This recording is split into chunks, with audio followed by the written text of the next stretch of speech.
Sarang, is everything okay? Can we start? Yes, sir. Everything's okay, sir. Okay, fine. Hurry.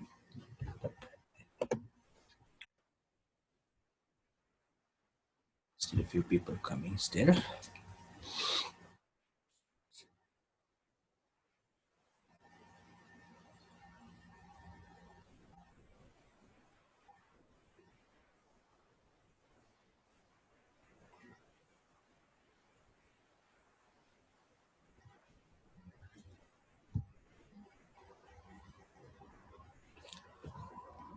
Right, okay.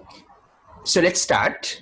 So today is the fourth session, and we are going to discuss the abdominal examination. So up to now, we have talked about, on the very first day, we talked about effective case presentation in medicine and how to effectively take a history and present your findings at an exam as well as in your routine day-to-day ward classes. And there we discussed about diagnostic cases and management cases and how to tackle both of these types of cases. Then we talked about the cardiovascular system, the technique of examination, and then how to interpret physical signs in the cardiovascular system. Okay. And then we moved on yesterday to talk about the respiratory system. Again, talking about physical signs and then interpretation. And finally, we ended off with a summary table of all the respiratory disorders. And I asked you to do some homework. I saw that somebody had posted something, which is good. So make sure that you read that and understand some of the other physical signs of a cavity. Right? We discussed yesterday.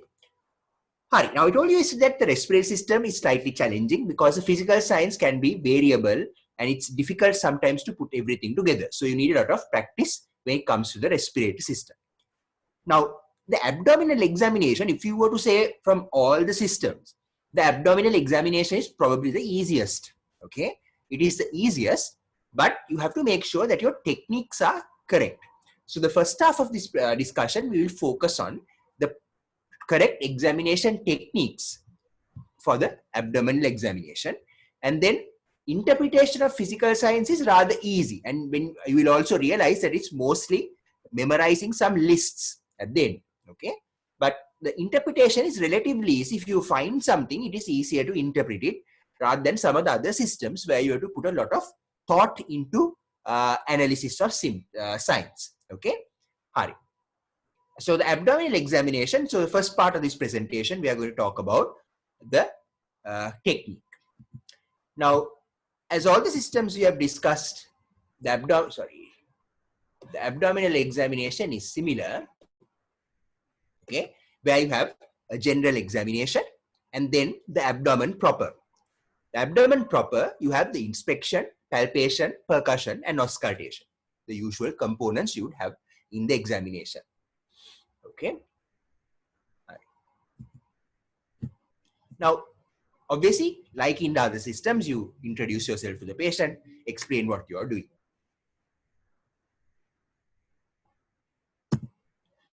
Now, in the general examination, there are several physical signs that are important. Okay. Jaundice is an obviously important sign to pick up in the general examination of relevant to the abdomen. Okay. And jaundice can be various things, and the differential diagnosis is rather broad. So we'll come to that at the end. Okay. Now, with the jaundice also, you have to look for other peripheral stigmata of chronic liver cell disease, which is very important. They are commonly seen in patients, so you need to look out for them. Okay. So leukonychia, this is predominantly due to low albumin. Okay. Because of the loss of the synthetic function of the liver.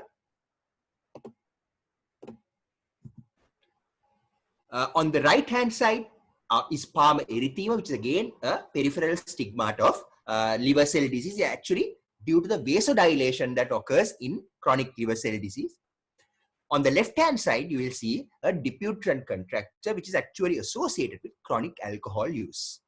There are other causes of diputran contractures, obviously, but relevant to the abdomen, the most important cause is long-term use of alcohol. This is how to examine for flapping tremors or astrexis. We saw this yesterday in the respiratory system as well. And this is the same principle you use to examine astrexis or flapping tremors in the abdominal examination. So remember that you will get this sort of movement at the metacarpophalangeal joints. It doesn't go at the wrist like that. It goes at the metacarp. There is a slight flexion of the metacarpophalangeal joints there. Okay? And that is a flapping tremor, and this is seen in patients with liver failure. Or in other words, you call this decompensated cirrhosis. Okay. Gynecomastia, again, feature of chronic liver cell disease due to estrogen, elevation of estrogen levels in males. And this is a spider nevi. And spider nevi are usually seen in the distribution of the superior vena cava. Okay, so it's basically above the nipples that you're going to see this, and that's important to note.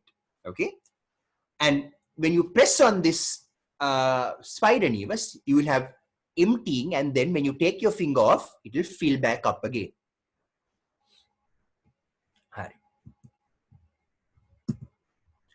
Ankle edema, again due to the hypoalbuminemia, and edema due to liver failure, liver disease. So these are some things that you need to make sure that you note. Additionally, obviously, in the abdomen, you also have to examine for lymphadenopathy, which is again important, especially the supraclavicular nodes on the left side can be enlarged in abdominal pathology. Okay, so make sure that you examine for that. Axillary nodes also probably are important to examine. Okay, and when you go to your wards, they will teach you the clinical exact techniques of how to look for those lymph nodes. Right, so general examination, look for jaundice, look for features of peripheral stigmata of liver disease, ankle edema, lymphadenopathy. These are some of the important things that you look for. There are others, but these are the most important things. Pallor is obviously another important feature that you look out for. Pallor or plethora can also be relevant in some specific cases in the general examination. Hurry. Now, then when we go to the abdomen proper, you have again the 4 components: inspection, palpation, percussion, and auscultation, the 4 components of the abdomen.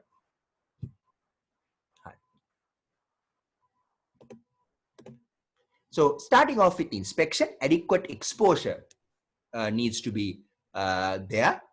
Ideally, you should expose the groins as well, but in the walls, sometimes it is difficult if you don't have adequate privacy to do that. And inspection is started from commenced from the foot end of the bed. Again, go down on your knees, go down to the level of the bed and look at the abdomen. And this is important. This is something that we actively look out for when you come for your exams and also in the wards. Okay, so go down to the level of the bed and observe the abdomen for distension, symmetry, and any obvious masses. Now remember, one of the key things that you will see in this position is in polycystic kidney disease, you will see obvious flank fullness on the sides. And this is something that you can catch even with careful inspection. So foot end of the bed, look for abdominal distension, look for obvious masses, symmetry, and then look at the flanks, because flank fullness on both sides can indicate polycystic kidneys.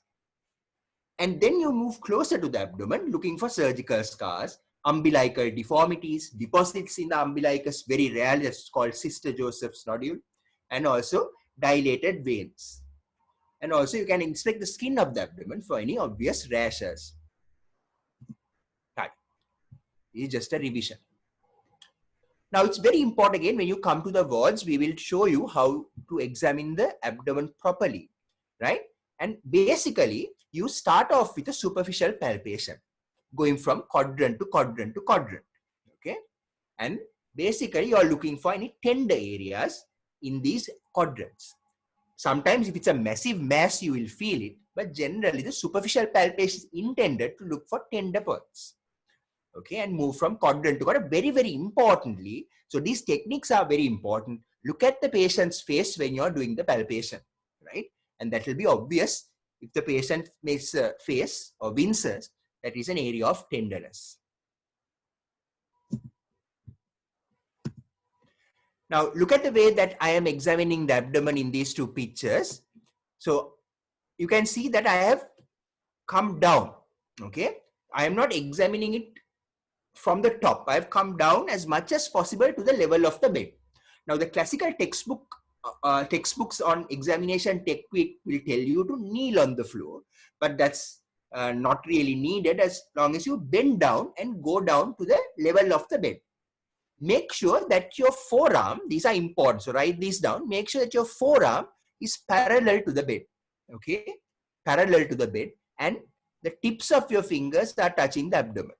But mehema neveyi, you should have the hand should be in very close, the palm should be in very close proximity to the abdomen, but the palpation is done by just your fingers. So it's something like this. The palpation part is by your fingertips, and the palm is very close to the abdomen. Okay, very close to the abdomen. And your forearm is obviously parallel to the bed. Parallel to the bed. So that's your palpation technique. Always look at the patient's face.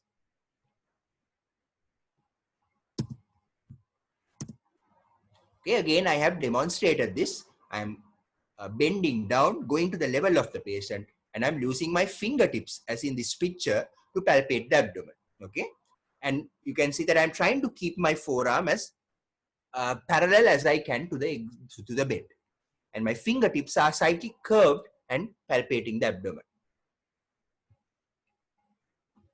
Right. So once you finish the quadrants, so remember the quadrants. You look at the quadrants: the iliac fossae, epigastrium, hypogastrium, right hypochondrium. All these quadrants you will examine. Okay, and then once you finish that, we go on to a deep palpation. Now, in medicine, the deep palpation is targeted for organ assessment. So basically, deep palpation is divided into liver, spleen, kidneys as the main masses. In surgery, however, you might get other masses from other organs or other structures in the abdomen. In medicine, we specifically identify or we need to detect liver, spleen, and kidneys. But basically in medicine we are focusing more on the liver, spleen, and kidneys. Okay, liver, spleen, and kidneys. And deep palpation for the liver, okay, is done like this. This was original video. It doesn't play anymore.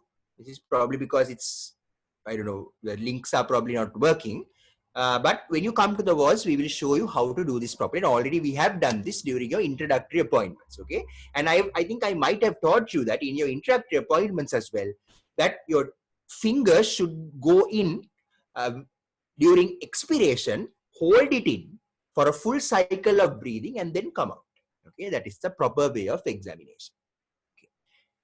Okay. You can use your fingertips to feel the liver as well, or you can use this border or this border. No problem. Both are accepted. Okay, both are accepted. So start in the right iliac fossa and go up. When you feel the liver, percuss the lower border and the upper border of the liver. Then you go for the spleen examination. So spleen examination, start again in the right iliac fossa and go diagonally upwards towards the left costal margin. Okay. And again, use that technique. So make sure you write that down, practice that.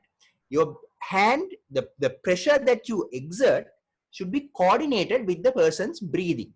Okay. So when the patient is in expiration, you push your finger in, and then for a full breathing cycle, you hold it in so that any enlarged mass will come and hit your fingers as it goes down and then up. Okay. And then take your hand off. So expiration, push it in, keep holding it, wait for inspiration to occur, and any mass can come and hit your fingers and go up, and then take it up and gradually advance towards the costal margin. So in the case of the liver, you're going up to the right costal margin. In the case of the spleen, you're going up to the left costal margin. Okay. Right. So that is the spleen. And if you don't feel the spleen in the supine position, you always turn the patient to the left lateral position. Now look at the position that this patient is in. You can see that the patient is well rolled onto the left lateral position, okay? And the top leg is bent towards the patient, okay? The top leg, there is a left leg, is bent towards the patient, all right? And then you can see one of my hands, so my left hand is pushing from behind, giving pressure from the back. So it's pushing from behind, and my other hand is feeling for the spleen. So you will feel the spleen because you're giving pressure on the chest wall with your left hand and then you're feeling with your right hand. Okay, so that's the technique of feeling the spleen. Okay, and if you feel the spleen, again confirm it with percussion as well, like I have demonstrated in the picture onto your right side. So that's the liver and the spleen. So important, again I emphasize that you have to coordinate your palpation technique with the patient's breathing movements and breathing cycle. This is examination for palatable masses. The first thing is you do bimanual palpation in this fashion. Okay, both hands bimanually palpate karanawa. And if you feel a mass in bimanual palpation, you will ballot it. Ballot kiyanne with your lower hand, okay, you push the mass up. So if it's a ballotable mass, for example, like the kidney, it will come and hit your top hand. It will come and hit your top hand. Okay. Now, we talked about inspection. We talked about palpation. So palpation, two components. You have your superficial palpation for any tender points and then your deep palpation for organomegaly, that is specifically the liver, spleen and kidneys. Then we move on to percussion. Percussion, what you're doing is first you're looking for, basically the idea of percussing is you're looking for free fluid in the abdomen. Now remember, you have already done some percussion up to this point. You have already percussed for the liver and the spleen. If you find the masses, you would already do that percussion. So this section of the examination is specifically focusing on your percussion for free fluid in the abdomen. So as you know, free fluid initially accumulates in the paracolic gutters of the abdomen, that is on either flanks.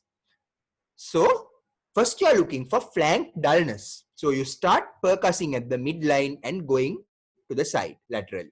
Start there, look at the mouse pointer and then go to the sides. Okay, so that's basically how you're percussing. And also remember that abdominal percussion should be soft percussion. So write this down if you forget. It should be soft percussion. Right? It should be soft percussion. And you should be able to hear the sound.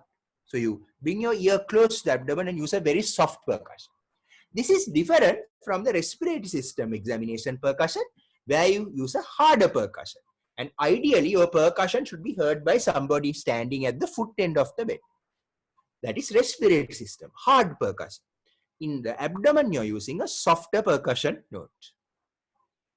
Right.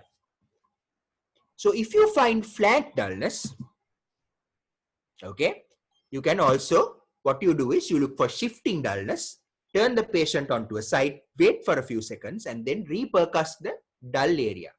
If there is fluid, it will move out and that area will be now resonant. The area will be resonant. Right. That is called shifting dullness. Now, once there is a little bit more fluid accumulating in your abdomen, fluid will begin to accumulate in the shape of a horseshoe shaped dullness. So you can also check for that. Remember, you percuss starting from, look at the mouse point again, start from there in the epigastrium, go down and you get dullness there. Start there, go down, you get dullness here. Start there, go down, you will get dullness there. It will be a horseshoe shaped type of dullness that you will get. Right. Obviously, if the abdomen is grossly distended, you will get a fluid thrill, and the way you elicit is shown in the picture. You ask the patient to keep the hand in the middle of the abdomen and knock from one side, and you will find the pressure wave being transmitted onto your other hand. That is the way you look for. That is gross ascites, a large amount of fluid, and this is called the fluid thrill. So these are three levels of fluid accumulation. If you would understand that, flank dullness, okay, and shifting dullness would be fluid in the paracolic gutters. Then moving on, you are going on to percussion horseshoe shaped dullness, and then the fluid thrill as well as the last thing. Okay.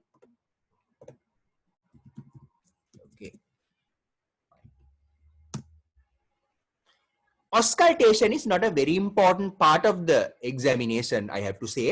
Auscultation basically we are looking for bubble sounds, hepatic bruise, that's over the liver, and a renal bruise. Okay, renal bruise surface marked. This is the xiphoid process, umbilicus.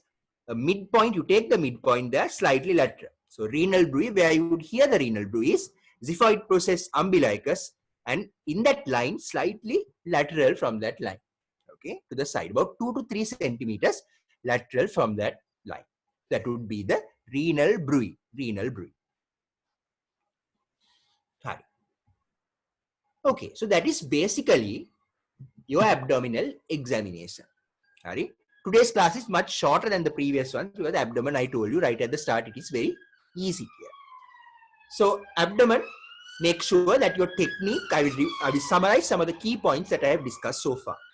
So in the abdominal examination, your technique starts off with a general examination, looking for jaundice, features of peripheral stigmata of liver disease, ankle edema, and so on.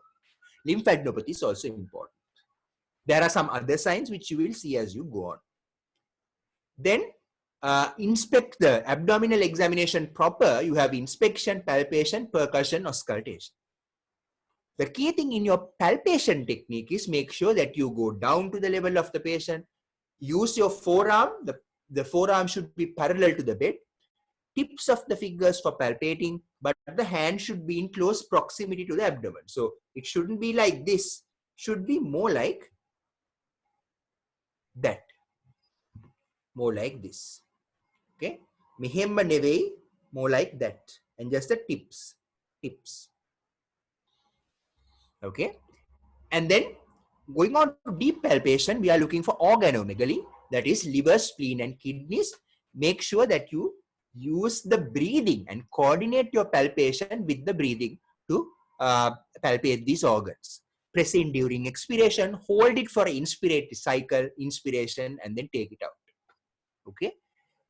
Percussion, yeah, I'll show that again.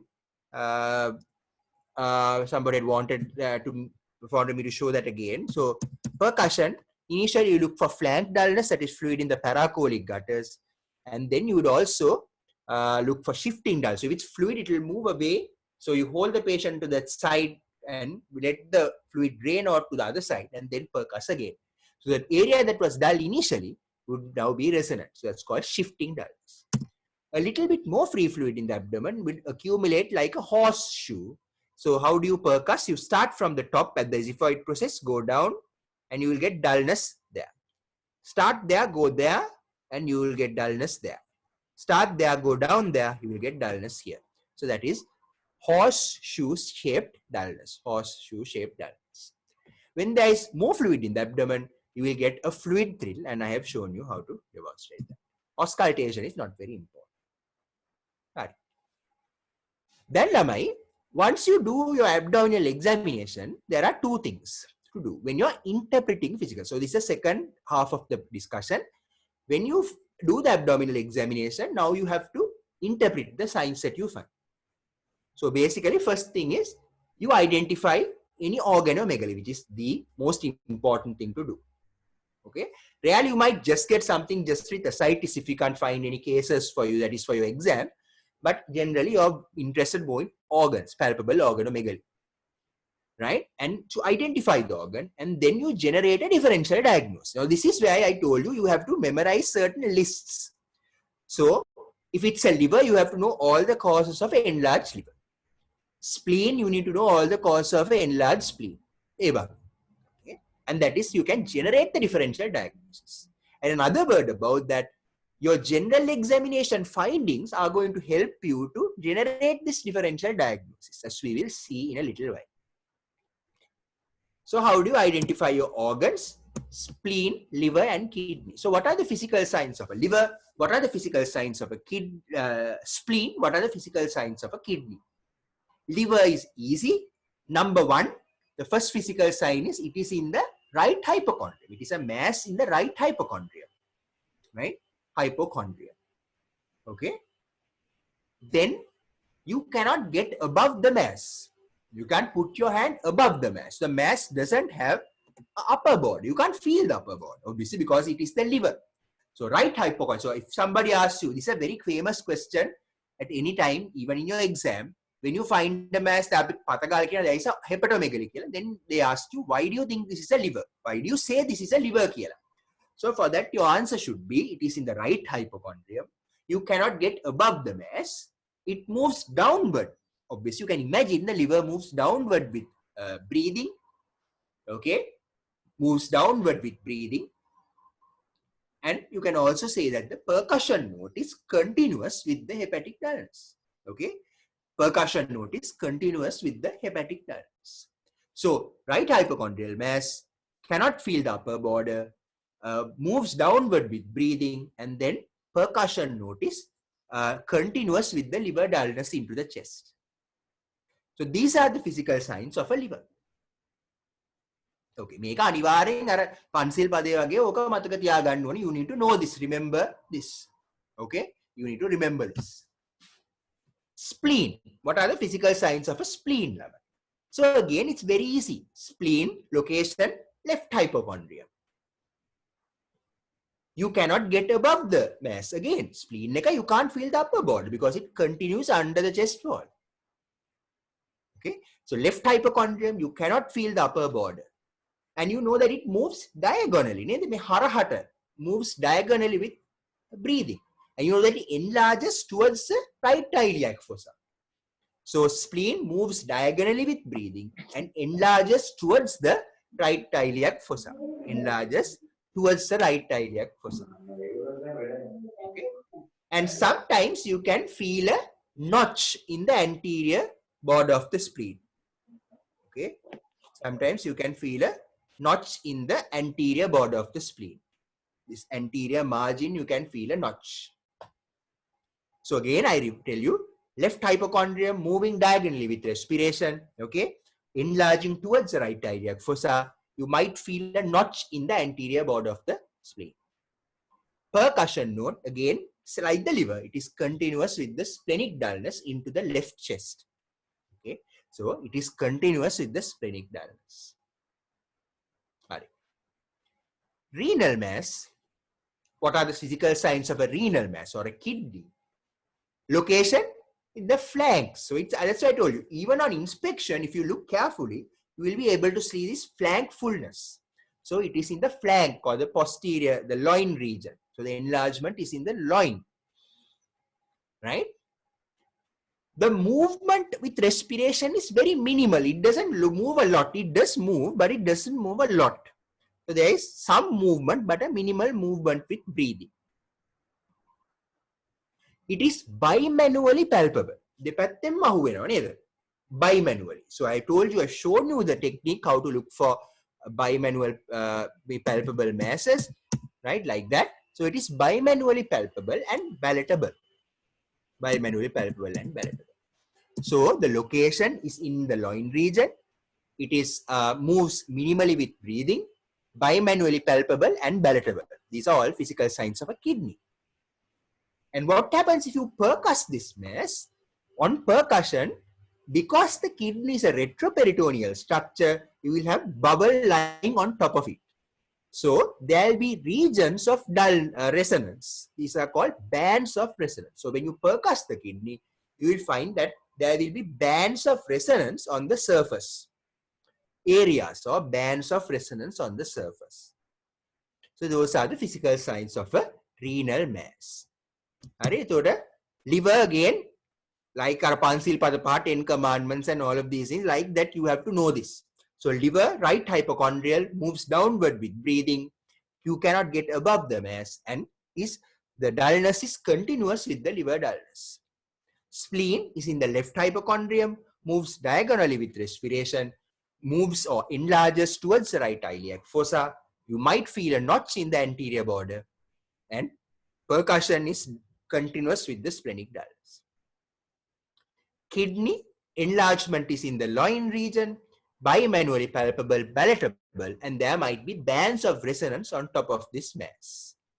Those are the physical signs of a renal mass. So I told the first step was therefore to identify organomegaly. and we have done that. Right? At the exam, sometimes you get a ascites case where there are no organs to palpate, so don't worry too much about that. Right? But commonly you get these organs, organomegaly patients. Hari. So once you identify the organ, the next step is to generate a differential diagnosis. Now I'm going to show you some tables where you have to memorize. And when you basically go through your second appointment and then come to your professorial appointment, this should be just flowing out of you. Okay? Flowing out of you when you come.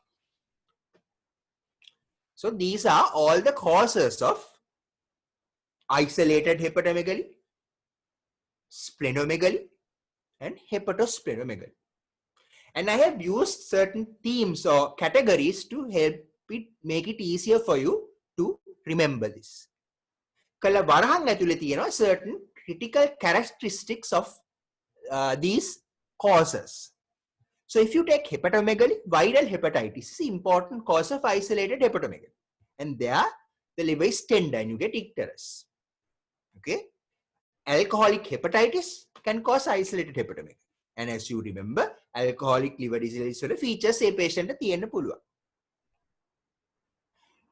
Hepatoma or hepatocellular carcinoma can cause hepatomegaly. But there you know that the liver will be sometimes massively enlarged, hard and irregular.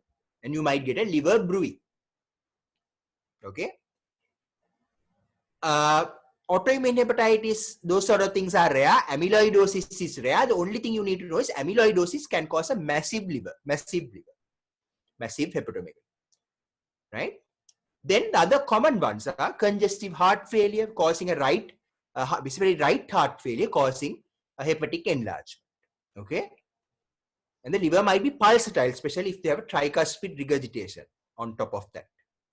And liver can be enlarged in the early stages of cirrhosis as well. Okay? Remember, in cirrhosis, the liver is, you know that it's shrunken, but write this down, the liver can be enlarged in the early stages of cirrhosis, number one. Okay? Enlarged in the early stages of cirrhosis. It can be enlarged because there is a malignant process in the liver. So these are two of the cause of enlarged liver even in the setting of cirrhosis. Right? Early stage of cirrhosis and also malignancy within the liver. So these are some of the cause of isolated hepatomegaly. Viral hepatitis or exam meke hari, case ekaka hari, what to hari, you will see a right, you find a liver. What is your differential diagnosis? The first question is, why do you say it's a liver? Now you say, right hypochondrial mass cannot get above it, moves down with respiration, percussion is continuous to the liver dullness. Hari, then what are the causes? Then you have to think, right, could this be viral hepatitis, alcoholic hepatitis, could this be a hepatoma, could this be right heart failure, could this be cirrhosis? Then you use the other characteristics to try to narrow down your differential diagnosis, right? If it's tender, it's probably infection, no alcoholic hepatitis. If it's hard and there is a bruit and all, it could be a malignancy. You narrow it down. Then splenomegaly can be due to infections like endocarditis and IMA. You get a very small, tender spleen, soft, small spleen in infective causes of splenomegaly. We'll get this slide so you can remember it. Right? Splenic lymphoma can also cause splenomegaly, and right down there it can cause a massive spleen. Now, I have not put here under infection, visceral leishmaniasis and chronic malaria, which can also cause massive spleens. So please write that down. Okay, infections, chronic malaria, that's also called tropical splenomegaly syndrome, TSS, and visceral leishmaniasis can also cause massive splenomegaly. Neoplasm gattut, splenic malignancy like lymphoma can also cause massive splenomegaly. Right. Then you know hematological cause, hemolytic anemia, myeloproliferative diseases ගැන ඔයගොල්ලෝ ඉගෙන ගන්න තියෙනවා hematology module, polycythemia rubra vera, myelofibrosis අනමන ඕවා ගැන. And also lymphoproliferative disorders like lymphomas. They can cause splenomegaly, as you can see in this table, or hepatosplenomegaly. right? දෙකම එන්න පුළුවන්. Mostly ඒවායින් එන්නේ ඇත්තටම splenomegaly. හැබැයි hepatosplenomegaly දෙකම එන්න පුළුවන් because in all these hematological conditions the spleen and liver are overactive and producing blood cells. Also highlighted in this, myelofibrosis can also cause a massive spleen.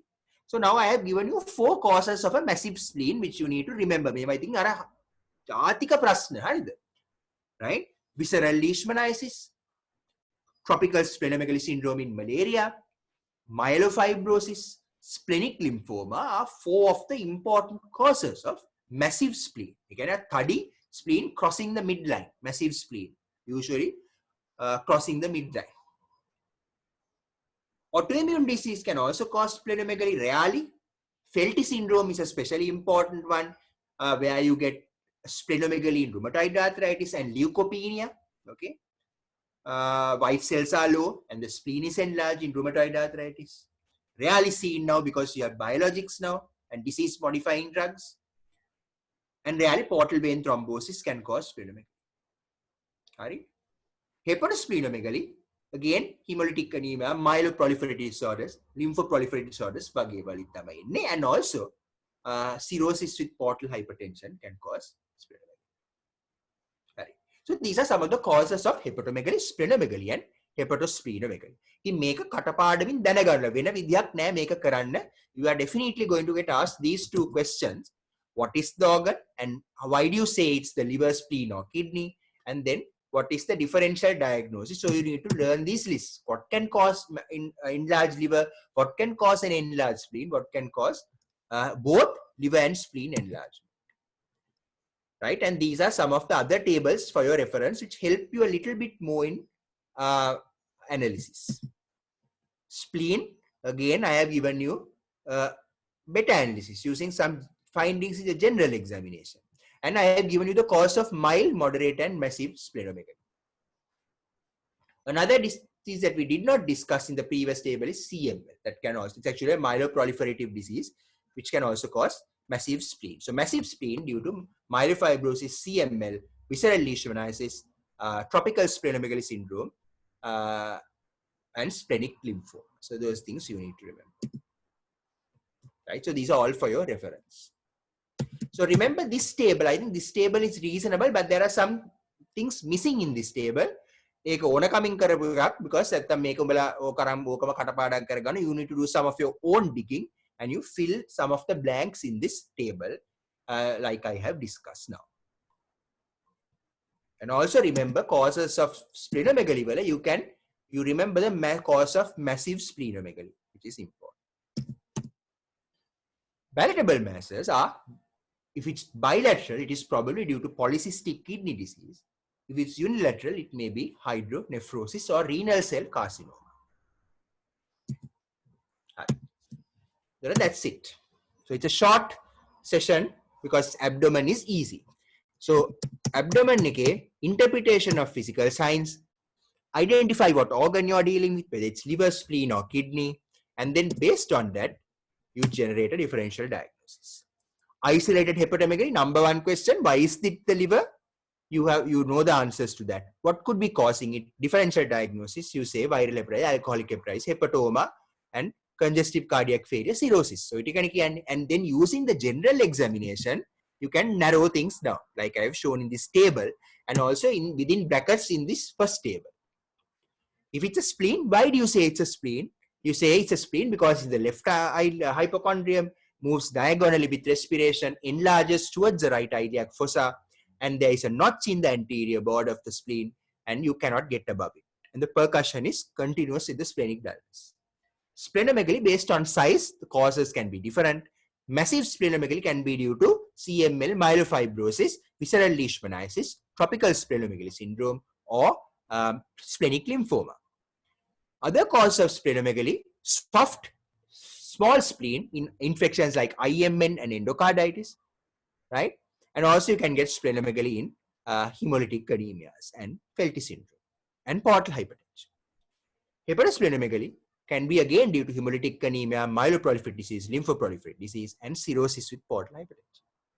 And your general examination is going to help you to narrow these down. Okay, for example, hepatosplenomegaly due to a lymphoma, you will find lymphadenopathy.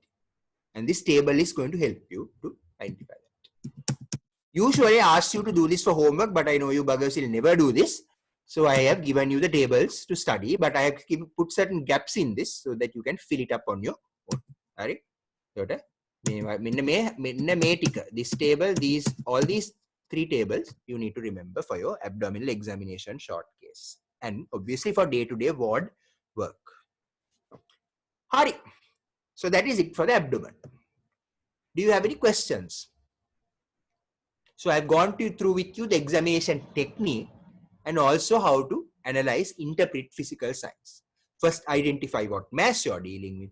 Number 2, you identify what differential diagnosis you are dealing with. If you get ascites only, the cause is almost always cirrhosis and portal hypertension, right? But rarely, it could also be, what are the other causes of ascites? Which are not due to liver disease. There are other causes of ascites. Write this down. It's not on the slides.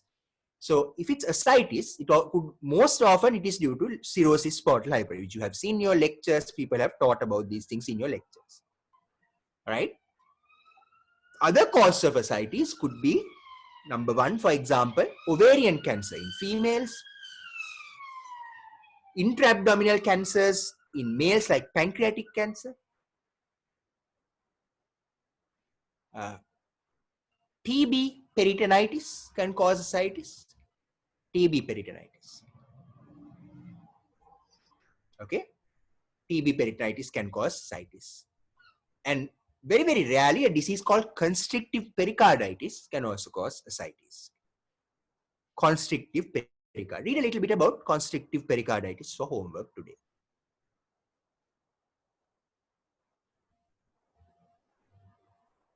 Okay, so ascites can be due to liver disease, most likely. So 80% of the time it is due to liver disease.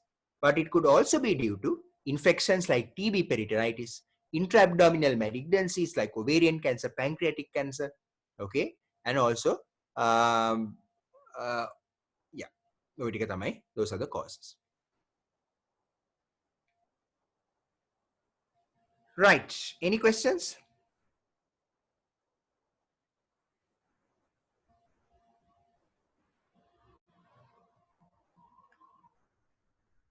Right, okay, so today's a relatively straightforward class. I'm not surprised that you don't have any questions. It's very, very straightforward. Okay, Sachit. Right, so Sachit, that's a good question. So he's asking, in aortic stenosis, why don't you get cardiomegaly? So aortic stenosis, you can get cardiomegaly in the very advanced stages. But remember that the first thing that you get is because of the pressure overload, because aortic valve is narrow, because of the pressure overload, the left ventricle hypertrophies, and this is a concentric hypertrophy. Concentric yani mehema loku wena mehema size එක නෙවෙයි. Basically the layers build up, narrowing the cavity of the ventricle. So it is a concentric hypertrophy that occurs. So you don't get cardiomegaly because of that. But obviously with very, very advanced aortic stenosis, the heart starts to dilate and fail. And you can get cardiomegaly in the very advanced stages of aortic stenosis. But it is mainly the predominant pathology is concentric hypertrophy. Hari. Right. So now the only thing left to do is neurology. We have done history taking, we have done cardiovascular, respiratory, abdomen. And now we will have 2 classes on neurology. Now I realize that samula batch ekේ භාගයක් ගේ උන් විතර නිදි, I don't know what the hell they are doing. Because only 120 or so join this class. I don't know what the rest of the buggers are doing.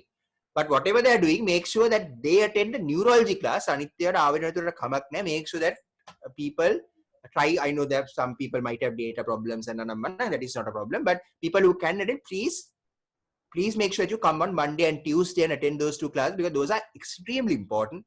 And I cannot emphasize enough how, from my experience, I know neurology is the most difficult for medical students, postgraduates. And this is obvious. Yesterday I did a Zoom class for people who are doing MD in ophthalmology because they don't remember their neurology. Neurology case as well as neurology. but again they find it difficult. So even at that level, even at a postgraduate level, people find neurology difficult. So you have to get your basics right. And I'm going to do cranial nerves on Monday and the limb examination on Tuesday. This is very, very important. I can't emphasize how much important this is.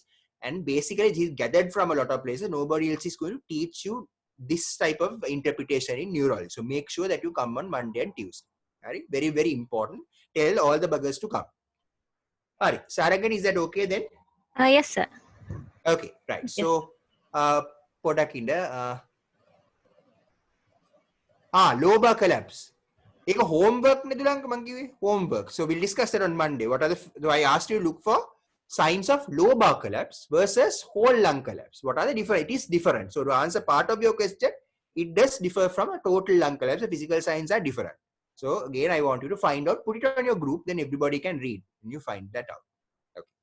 Right. Okay. Then I'll see you on Monday. Then make sure that people who are not there, please pass the message for you to come because that's very, very important. Okay, sir. Thank you. Okay, sir.